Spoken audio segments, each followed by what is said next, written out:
guys, we're here at Remax Champions West Covina. So we just finished having lunch and we were talking about the different experiences we have in the real estate industry. Yeah, that sounds good. This is gonna be a really natural video because it was really last minute. So, you know, everyone's natural when doing videos. I see people, I'm always fixing my eyebrows and stuff. So if you guys see that, we're just gonna let it ride, okay? Yep. So go ahead, Carmen, go introduce yourself. So I'm Carmen and I work here for Remax Champions West Covina. I'm a realtor. My name is Ron. I work with Equity Smart Home Loans here at Remax Champions West Covina. And I'm Marissa Roman. I work here at Remax Champions West Covina. I am a realtor. And I'm a title rep. I work with realtors and I do title in LA County, San Bernardino, Orange County, all over. I'm with First American Title. Okay, so we're gonna basically get into the most interesting things that we've seen, witnessed, or experienced in our individual professions. I mean, me and Carmen have a lot, but these were the most difficult. Yeah, we just found out that there's more. There's more. Nothing interesting with loans. It's like, you don't get it, that's it. You don't get it. Yeah. So we're gonna try to make it as interesting as possible. So we're gonna start with Eric. Sweet. So what I do essentially is my company pulls title reports, which is we pull the people that own properties. And the things that we look out for are liens, judgments, things like that that are against the homeowners or property. So one of the most shocking for me things that we found was we pulled a property report, and it turns out that the owner on title was actually wanted by the U.S. Marshals, and his property was frozen. Like, we could not insure it, they can't sell it, and we just told the agent, and we're like, hey, your client is wanted by the U.S. Marshals, so we can't insure it, you can't sell the property, and they're like, oh, they had no idea. Yeah, that's the craziest, most shocking thing that I've seen. Yeah. Yeah. Me too.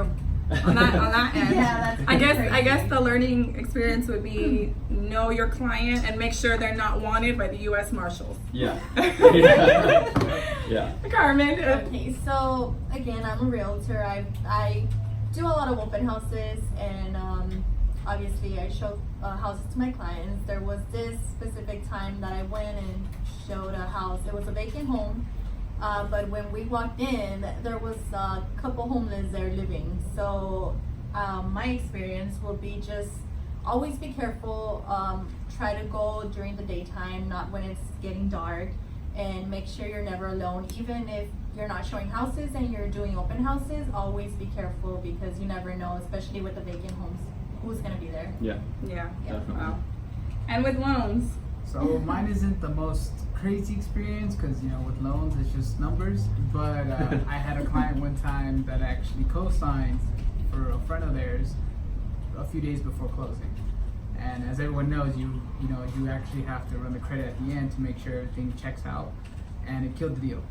We were in escrow for 30 days. They co-signed for a car, right? A car, Yeah. yeah. And that was done deal right there. And we told them, you know, you tell your clients, don't co-sign, don't do anything, and sometimes they don't listen. Yeah. So just a big tip, don't do any of that if you're planning on buying anywhere now or in the future, because it'll hit, come back and bite you. Especially when you're in the process. Yep. Especially in your process. And you'll also probably lose the relationship with your mortgage guy because he's gonna be really Right. frustrated. Yeah. So don't co-sign for a Don't friend's co-sign car. for a friend. Wait till after you close, after everything's done. There you go. Do whatever you want. And I know a big one also is like try not to be in between jobs. So like try not to get fired before closing. Or at all? Or at all, but preferably before closing. Okay. And don't even say, oh yeah, I thought we were gonna close. I thought it was gonna be okay that we're gonna close. So I just quit.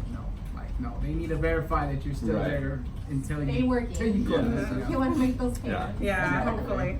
So, mine is going to be the same as Carmen's. I was doing a walkthrough for a flip, and I went to the house a couple times, and it didn't look weird, So I walked around, and then the back window was open, or the black sliding door, and I'm like, okay, well, maybe someone forgot because they were working on it. So I'm like, okay, so I'm over here I don't want to put that on camera. So I was over here like, okay, well, maybe they just forgot it open. And then some guy says, "I'm out of my way," and runs out.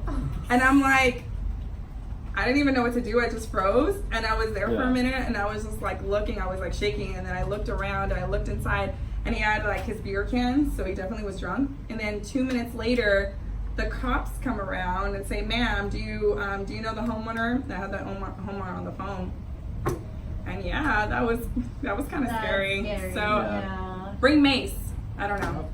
And don't go by yourself. Yeah, don't go by yourself. So that's pretty cool, guys. I mean, hopefully you guys learn from this, especially with background checks. Yeah, Actually, with- know who you're working with. Know your clients. Know your clients. I mean, I'd rather not get a deal than have to deal with the feds or Exactly. the marshals. Yeah. All right, so we're good to go. Yeah. Yep. Thanks, guys. Thanks. Are we supposed to call it?